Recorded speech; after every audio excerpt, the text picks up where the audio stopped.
we wanted to learn and see, like, does everybody else have these problems? Do they have similar problems? Is there one problem that is just like the same across all of them, across all construction companies? So before we even got started, like, I was like, okay, I'm on a mission. I'm going to go talk to as many contractors as I possibly can and then figure out what that big problem is.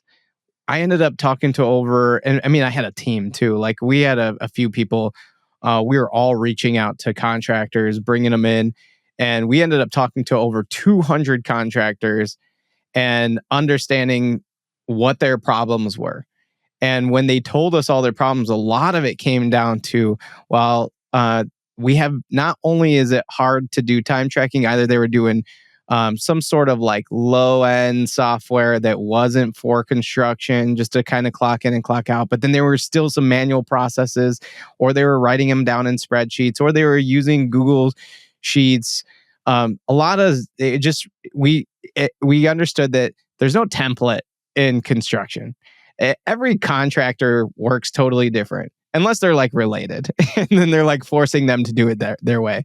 So we found out that with all these different workflows, different processes, we actually have to overbuild in the beginning.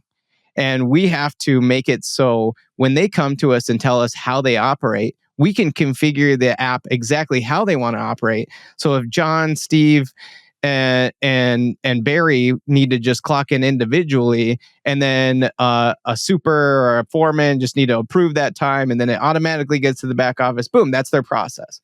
That's one contractor. Then there's another contractor where, oh, we don't want them individually clocking in. We don't want them using their individual phones. We want the foreman clocking them in. And then when the foreman clock them in, we want them to use biometrics. And then we want them to sign off on it. And then when that goes through, we still want the payroll specialist to approve it. And then it can go to payroll. And then, hey, we actually deal with prevailing wage and have certified payroll. So then there's a whole nother complex situation in there where we have to upload the certified payroll reports. And so it's like, wow, there's a lot of different scenarios out there. How can we keep up with that? And that's when we decided, let's tackle every complex contractor's payroll scenario, when it goes even from like HR, payroll, onboarding, recruiting, like everything, and certified payroll, union reporting, like everything. And we were like, we want to be that go-to construction workforce management platform that can be configured to their current process today, implementing the applications, but then they can focus on the job. It's so easy where they're taking away the manual processes, the spreadsheets, even like technology that they just kind of settled for. and that's a huge problem. Nathan, you got a question there. Well, no, and I think to go down that line, because you mentioned 200 some odd contractors that you interviewed, and again, any contractor I think experiences those challenges. But how does a general contractor handle that versus how does a trade contractor? There's nuances within it. But I guess were you looking at GC and trade, or were you looking specifically within carpentry trades? What was the scope of those 200 you were looking at? Great question. I mean, we went after everybody. I wanted to learn from everybody: GCs, subcontractors, specialty contractors.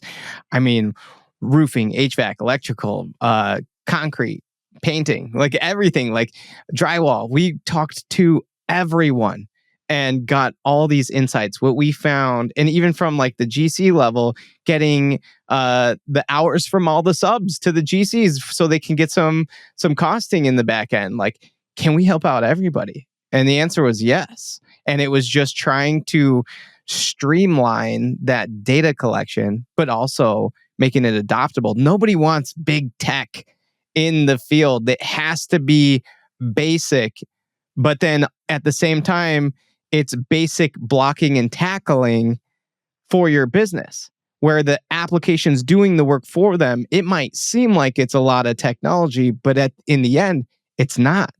So they're clocking in, clocking out, but there's a huge engine. There's a V10 engine behind it, not a V8, not a V6. I mean, we went V10.